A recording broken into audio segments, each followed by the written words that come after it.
ሰላም ጤና ይስጥልን ውድ በሀገር ውስጥና በውጭ የምትገኙ ቤተሰቦቻችን ከገበታ ሚዲያ የዕለቱን አበይት ዜናዎችንና ትኩስ መረጃዎችን ይዘንላችሁ ቀርበናል።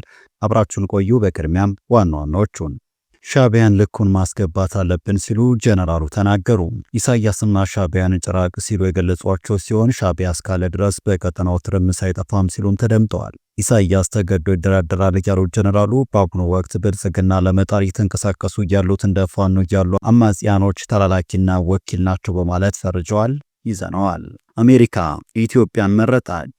የአሜሪካ መንግስት በፕሬዝዳንት ዶናልድ ትራምፕ አስተዳደር ስር በኤርትራዋ ዋና ከተማ አስመራ የሚገኘው ኤምባሲዋን በጥር ወር መጨረሻ ላይ ሙሉ በሙሉ እንደምትዘጋ በይፋ አስታውቃለች።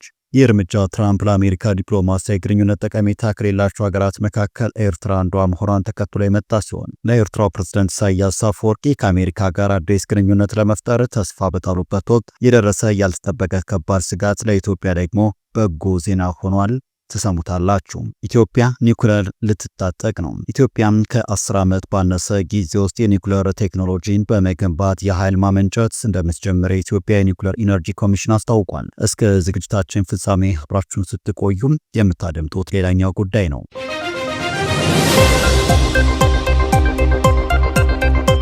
ቻናሉን ሰብስክራይብ፣ ቪዲዮ ላይክ በማድረግ እስከ ፍጻሜው አብራችሁን እንድትቆዩም በአክብሮት እንጠይቃለን። ወደ ቀዳሚ ጉዳያችን ስናልፍ ሻዕቢያን ልኩን ማስገባት አለብን ሲሉ ጀነራሉ ተናገሩ። ኢሳያስንና ሻዕቢያን ጭራቅ ሲሉ የገለጿቸው ሲሆን ሻዕቢያ እስካለ ድረስ በቀጠናው ትርምስ አይጠፋም ሲሉም ተደምጠዋል። ኢሳያስ ተገዶም ይደራደራል ያሉት ጀነራሉ በአሁኑ ወቅት ብልጽግና ለመጣል እየተንቀሳቀሱ ያሉት እንደ ፋኖ ያሉ አማጽያኖች ተላላኪና ወኪል ናቸው በማለትም ፈርጀዋል። የፋኖ ነፍጥ ማንሳት ለአማራ ገበሬ ዱብ እዳ ሆኖበታል የሚል ጉዳይም አንስተዋል። አዙሪት በሚለው መጽሐፋቸውና በአንጋፋ የህወሓት ታጋይነታቸው የሚታወቁት ጀነራል ዮሐንስ ገብረ መስቀል ከሰሞኑ በብሔራዊ ቴሌቪዥን ቀርበው ዘለግ ያለ አነጋጋሪ ቃለ መጠይቅ ሰጥተዋል። አንድ አፍታ ሚዲያ በተመለከተው በዚህ ቃለ መጠይቃቸው ስለ ሻዕቢያ ፋኖና ህወሓት አስተያየታቸውንም ሰጥተዋል። ሻዕቢያን ጭራቅ ሲሉ የገለጹ ሲሆን ልኩን ማስገባት አለብን ሲሉም ዝተዋል። ኤርትራ ለትልቅ ኦፕሬሽን እንኳን አትመችም ትንሽ ናት ያሉት ጀነራሉ ሻዕቢያንና ኢሳያስን ጭራቅ ሲሉ በመግለጽ እዚህ የተፈጠረ ጭራቅ የኤርትራን ህዝብ እያጠፋ ለቀጠናው ስጋት ሆኗል። እሱ እስካለ ግን ወይንም በልኩ ካልተያዘ ወይንም ልኩን እንዲይዝ ካልተደረገ ሁል ጊዜ ጣጣለ ሲሉ ሻዕቢያን ልክ እናስገባው ሲሉ ዝተዋል። ሻዕቢያን ከቀውስ ውጭ ሌላ ዓላማና ግብ የለውም ሲሉም የሚያክሉት ጀነራሉ ሻዕቢያን በራሱ የሚንቀሳቀስ አይደለም የግብጽ ተላላኪ ነው ሲሉ በማለትም ገልጸውታል። ኢትዮጵያም የምታነሳውን ፍትሃዊ የባህር በር ጥያቄ ፕሬዝዳንት ኢሳያስ ለምን በድርድር ለመፍታት አይሞክሩም የሚል ጥያቄ የተነሳላቸው ሲሆን እንዲህም ሲሉ መልሰዋል። ለኤርትራ ያልሆነ ኢሳያስ ለኢትዮጵያ መሆን አይችልም። ወደ ራሱ ህልውና ሲመጣና ማቆም የማይችለው ጉዳይ ከሆነበት ኢሳያስ ተገዶ ይደራደራል። ደርግ ዘመቻ አው ሻዕቢያ ሊጠፋ ሲል ኢሳያስ ያኔ ከደርግ ጋር ሊደራደር ነበረም። ነገር ግን ያኔ ህወሓት ከዚያ ችግር አወጣው። ባድመ ጦርነት ወቅት ሻዕቢያም ባድመን ሲነጠቅ በሌሊት ወደ ኒውዮርክ ስልክ እየደወለ አደራድሩኝ ይል ነበረም። አሁንም ቢሆን ተገዶ ወደ ድርድር ይመጣል በማለት ምላሽ ሰጥተዋል። ጀነራሉ በዚህ ቃለ መጠይቅም ሌላው ያነሱ ጉዳይ የአማራ ክልልን ግጭት ነው። በክልሉ ያለው ግጭት የውክልና ጦርነት አካል ነው። የፋኖ ታጣቂዎችም ተላላኪ ናቸው ብለዋል። የአማራ ክልሉ ግጭት ለአማራ አርሶ አደር ዱብ እዳ ሆኖበታል። ጦርነቱ የአርሶ አደሩ ምርጫ አይደለም። በዚህም ታጣቂዎቹ ስቃይ ያመጡበት የህዝብ የሚባል ጦርነት የለም ሲሉ አብራርተዋል። አሁን የአገሪቱ ችግር ሸማቂና ተላላኪ ነው ሲሉ የሚቀጥሉት ጀነራሉም ከዚህ የተላላኪነትና የውክልና ጦርነት መውጣት አለብን ብለዋል። የትግራይን ጉዳይ በተመለከተ ባነሱት ሀሳብ ደግሞ የትግራይ ፖለቲካ ታሟል የሚል ሐሳብን አንስተዋል። ትግራይ ይዋለችላችሁ እንበጣበጥም ፕሪቶሪያ ላይ ተስማምተናል፣ እሱን ማዕከል አድርገን እንፈጽም ብለዋል። ስብሃትና ኢሳያስ ትግራይ እንድትጠፋ ይፈልጋሉ።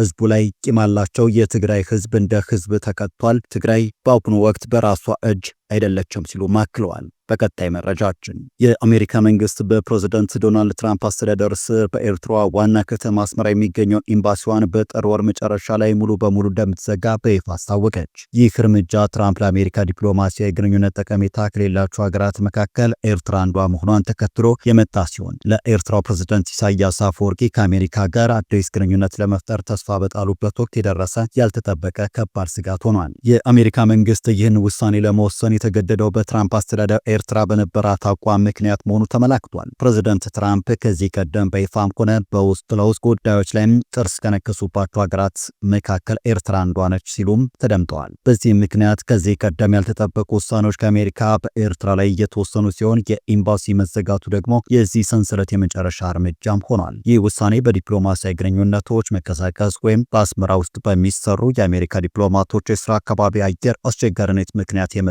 ሊሆን እንደሚችልም ግምቶች አሉ።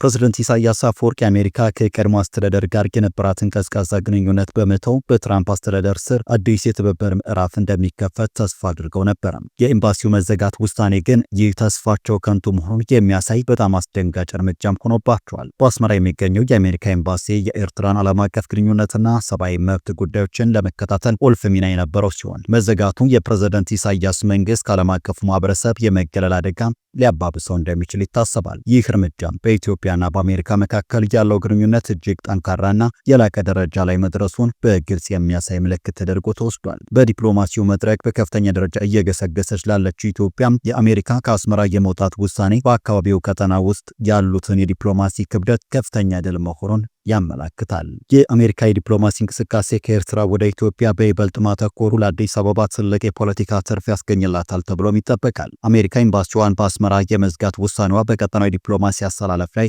ትልቅ ለውጥ የሚያመጣ ነው። የዚህ ውሳኔ ሙሉ ተጽዕኖ በቅርብ ጊዜ ውስጥ የሚታይ ቢሆንም በአሜሪካና በኤርትራ መካከል ያለውን ግንኙነት የበለጠ ያቀሰቅሰዋል ተብሎ ሲጠበቅም የኢትዮጵያን የዲፕሎማሲ አቅም የበለጠ ያጎላል። በቀጣይ መረጃችን የምንመለከተው ጉዳይ ኢትዮጵያ ኒውክሌር ልትታጠቅ ነው። ኢትዮጵያም ከ10 ዓመት ባነሰ ጊዜ ውስጥ የኒውክሌር ቴክኖሎጂ በመገንባት የኃይል ማመንጨት እንደምትጀምር የኢትዮጵያ የኒውክሌር ኢነርጂ ኮሚሽን አስታውቋል። የኮሚሽኑ ምክትል ኮሚሽነር አብድራዛቅ ኡመር እንደተናገሩት የኒውክሌር ቴክኖሎጂ ለመገንባት ከ10 እስከ 15 ዓመታት የሚፈጅ ቢሆንም ኢትዮጵያ አሁን ባለው የቅድመ ዝግጅት ፍጥነት ከ10 ዓመት ባነሰ ጊዜ ውስጥ ወደ ስራ ለመግባት አቅዳ እየሰራች ነው። ለዚህም የኒውክሌር ልማት ስራውን በኃላፊነት መወጣት የሚችል ተቋም ተቋቁሞ አስፈላጊ መሰረተ ልማቶችን የመገንባትና ከጥንቃቄና ደህንነት አኳያ የሚከናወኑ ተግባራት እየተሰሩ መሆኑን አብዱራዛቅ ኡመር አስረድተዋል። የኒውክሌር ልማት ፕሮግራሙ የኃይል አቅርቦትን ከአየር ንብረት ጋር በተጣጣመ መልኩ አስተማማኝ ለማድረግ ያለመ መሆኑን ምክትል ኮሚሽነሩ ጠቁመዋል። ቴክኖሎጂው በጤና በኢንዱስትሪና በግብርና ዘርፎች ምርታማነትን ለማሳደግ ዘርፈ ብዙ ጠቀሜታ እንዳለው ገልጸው ኒውክሌር ኃይልን ሰላማዊ በሆነ መንገድ ለልማት ለመዋል ግንዛቤ መፍጠር አስፈላጊ በመሆኑ ከባለድርሻ አካላት ጋር ምክክር መጀመሩንም ተናግረዋል። ይህ አስተማማኝ ኃይል ምንጭ ሀገሪቱ ለምታደርገው ጠንካራ ኢኮኖሚያዊ እድገት ወሳኝ ሚና እንደሚኖረው ተመላክቷል። ወደ ቀጣዩ መረጃችን እናምራለን። አንጋፋው ድምፃዊና የዜማ ደራሲ ነዋይ ደበበ በቅርቡ ለታላቁ የኢትዮጵያ ህዳሴ ግድብ ምረቃ ስለወጣው ነጠላ ዜማና ከዓመታት በፊት ለቀድሞ ጠቅላይ ሚኒስትር መለስ ዜናዊ ህልፈት አውጥቶት ስለነበረው የለቅሶ ዜማም አዳዲስና አነጋጋሪ አስተያየቶችን ሰጠ።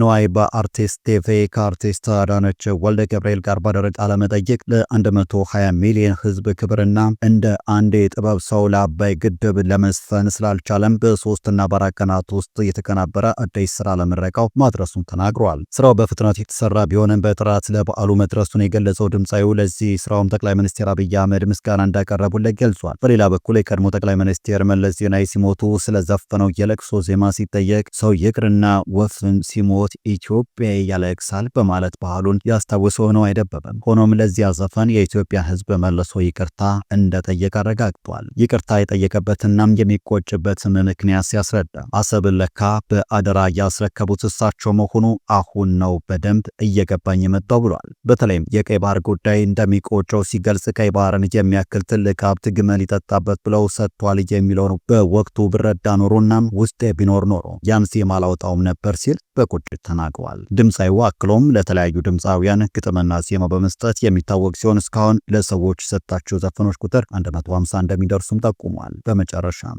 የቂሊንጦ ማረሚያ ማዕከል የተጠርጣሪዎች ቁጥር ከአቅሙ በላይ በመሆኑ ከፍተኛ መጨናነቅ መፈጠሩን ኢሰመኮ ገለጸ።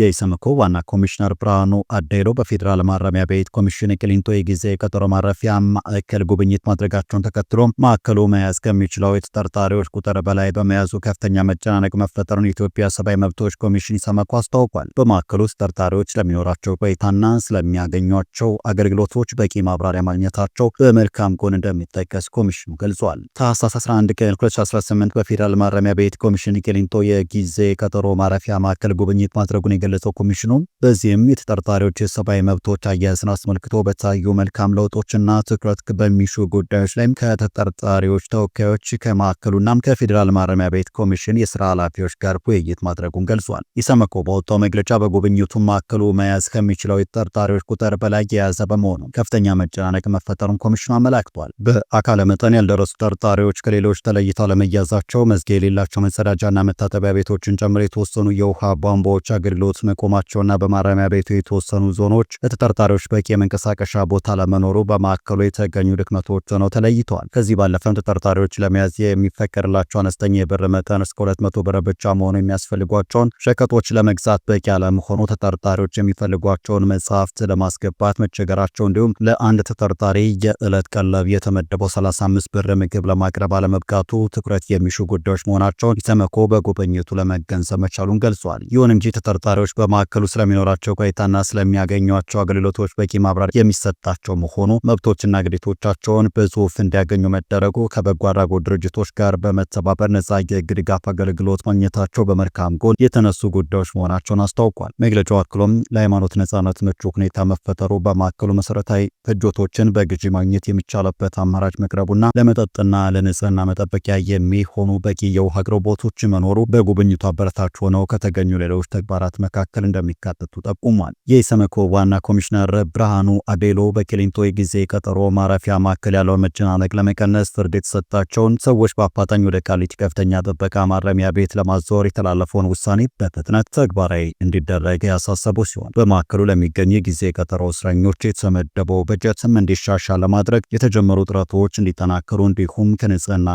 ሌሎችም አገልግሎቶች መሰረተ ልማት መሟላት ጋር በተያያዘም ለተነሱ ጉዳዮች ትኩረት እንዲሰጥ ጠይቀዋል። የፌዴራል ማረሚያ ቤት ኮሚሽንና የቂሊንጦ ጊዜ ቀጠሮ ማረፊያ ማዕከል የስራ ኃላፊዎች በበኩላቸው በኢሰመኮ የተመለከተው የማዕከሉን መጨናነቅ በተመለከተ ለተነሳው ቅሬታ ችግሩ ለመቅረፍ ፍርድ የተሰጣቸውን ሰዎች ወደ ቃሊቲ ከፍተኛ ማረሚያ ቤት ተቋም ለማዘዋወር በማረሚያ ቤቱ የተወሰነ መሆኑንና የታራሚዎች የዕለት በጀት የሚሻሻልበትን ሁኔታ በተመለከተ ከሚመለከታቸው የመንግስት አካላት ጋር በቅርበት እየሰሩ እንደሚገኙ አብራርተዋል። ተጠርጣሪዎች በቆይታቸው ለመሰረታዊ ፍላጎት ተጨማሪ ገንዘብ ወጪ ሊያደርጉ የሚችሉበትን ስርዓት ለመፍጠር ከባንኮች ጋር እየተሰራ የሚገኝበት መሆኑን ኃላፊዎቹ አስረድተዋል። ኢሰመኮ በየጊዜው የሚያካሄዳቸውን የክትትል ተግባራት ተጠርጣሪዎችን የሰብአዊ መብቶች አያያዝ ለማሻሻል ጠቃሚ ግብዓት እንደሚሆናቸው በመጠቆም ተቋማቱ ተቀራርበው መስራታቸው አስፈላጊ መሆኑን ገልጿል። ወደ ተመልካቾቻችን ለዛሬ ያዘጋጀንላቸው አበይት ዜናዎች እነዚህ ነበሩ። ገበታ ሚዲያን ሰብስክራይብ በማድረግ ቤተሰብ የሆኑ ጤና ይስጥልን።